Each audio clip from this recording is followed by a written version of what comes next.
Hi, this is Dr. Go, and today I'd like to begin a 3-video series on harmonics. The 3 videos will be on these topics: natural harmonics, artificial harmonics, and double harmonics. For today, we're going to discuss natural harmonics. The 5 topics we're going to be discussing about natural harmonics are: number 1, the middle harmonic and the placement of the other harmonics around the middle harmonic. Number 2, bow control and contact point. Number 3, the use of harmonics for training, for tuning in beginning students. Okay, that's something of a hot topic with many differing opinions. So we're going to discuss a few of those. Number 4, hand frame training for students. Okay. And this is inspired by one of my current students, and I thought it was genius the way she brought it up. So I'm going to share basically a spin-off of that idea that she presented to me. Okay, and number 5, old strings. This is probably the shortest of the 5 topics, but also quite important. Let's start with number 1. Now, the middle harmonic, something of a loaded term, because as we know, the intervals in the first position of the violin are always larger than the intervals in the higher positions. Okay, so if you're going to sit there and measure in inches and centimeters, well, I'm not sure what you'll find, but I do know that the intervals are larger down here than they are up there. I don't know why, I just know it's how it is. Okay, so that's all about that interval spacing. Now let's find the middle harmonic. Middle harmonic is always 1 octave above the open string. So an A harmonic will be E, D, G. For today's purpose, we're going to be using A string, okay? So let's talk about the harmonics below the middle A first, the placement of them. The first one, C sharp. Next one is D. Sorry. Next one, E. F sharp. And then an A. Now, if you notice, those of you who play violin a lot know that if you play the harmonic and you press down the string to form the stop note, you press down, it's going to sound sharp. This sounds like a G. But if you don't press and you just stop the string with natural weight, it doesn't go sharp. Okay? So, that's a side topic. Okay? Now, what about above the middle harmonic? The middle harmonic, the harmonics above the middle harmonic mirror the harmonics below the middle harmonic. So, let's look at these below the middle harmonic. Okay, now above.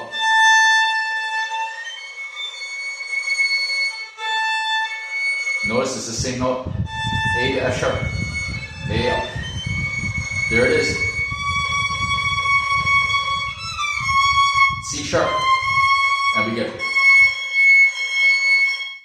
Okay, notice it's the same harmonic we get on the C sharp. Okay, then go up, E. Same as the E here. Same as the D here. D up here, and then same as F sharp here or C sharp here. Okay, so they mirror each other around the middle harmonic. Okay, that's the placement of our natural harmonics. Now, bow control and contact point. Okay, this is really important. If you squeeze your bow, it's going to be difficult to get a good sound, much less for a harmonic. For harmonics, you want a very free arm, free hand, good weight, yeah? And you want your contact point to be closer to the bridge. It's easier to get the harmonic to sound because the string is more stable coming right from the bridge there, yeah?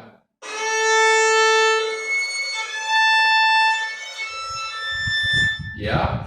Okay, so that's what you want to do for bow control. One thing you can do to test your bow control, if you turn on one of those tuning apps that show the sense, just play an open string back and forth. Do like 6 bows in a row, up and down, and try to make sure that the intonation of your open string does not change during your bow changes, okay, or changes minimally. People that have overly tight hands or technique that doesn't properly suit their body type, a lot of times you will see the sense will jump when they change the bow, okay? So you want to try to work it out and find a way of playing for yourself that intonation of your open string does not change during your bow changes, okay? Or even worse, in the middle of your bow, if you pull too hard, play too loud, it'll jump again. You want just a steady intonation all the way back and forth for 6 bows straight, okay? Something interesting to try with your tuner. Okay, the next topic is the use for tuning in beginning students. Now, I have seen, when I grew up, people were doing this too. They were showing up like, okay, because the thing is that, it's the same harmonic. Middle harmonic on E is the same as the E harmonic on A string. Okay, but here's the thing.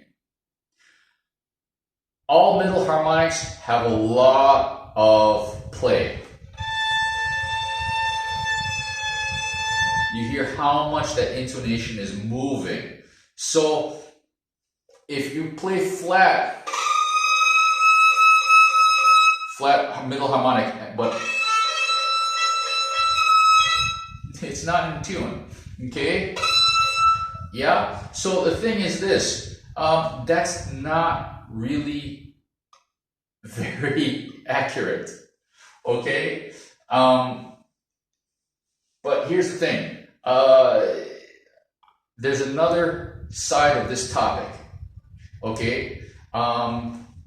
Previously, I had released a video on stopping a string, the myth of finger pressure, okay? And if you stop the string without pressing, you can use harmonics to help students find where the accurate note is on C sharp, D, and E. Okay, or if you go second position, C sharp, D, E, F sharp. Yeah, by finding the harmonic, stop the string. D, D, F sharp. If you press, it goes sharp. You just stop it.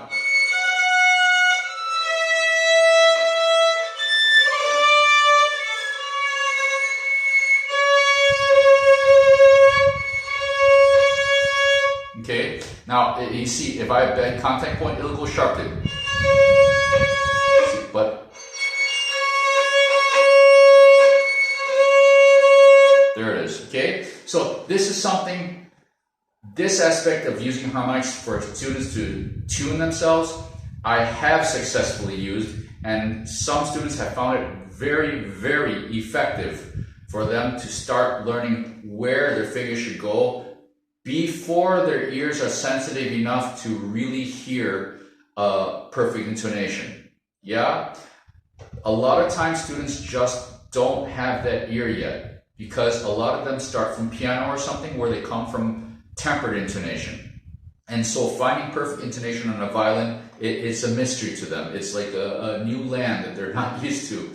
So using the harmonics for that, it has helped quite a few of my students. Is it a cure-all for everybody? No, it doesn't work for everybody. I have had some students that confuse them more, so I don't advocate this for every single student. Only certain students having difficulty really hearing intonation going from tempered to perfect intonation or just intonation, then it's something that does work. It has worked, but it's not for everybody. Just a little topic on that, okay? Now, hand frame training. If we use the natural harmonic and train Twinkle Twinkle Little Star for hand frame. So Twinkle Little Star. We use our harmonic. Let's see. Middle harmonic.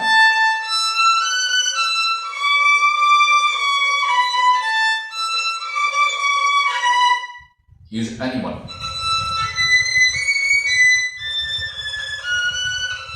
It really helps train, like, to learn the intervals and such in different parts of the string, different parts of the fingerboard, according to the natural harmonics.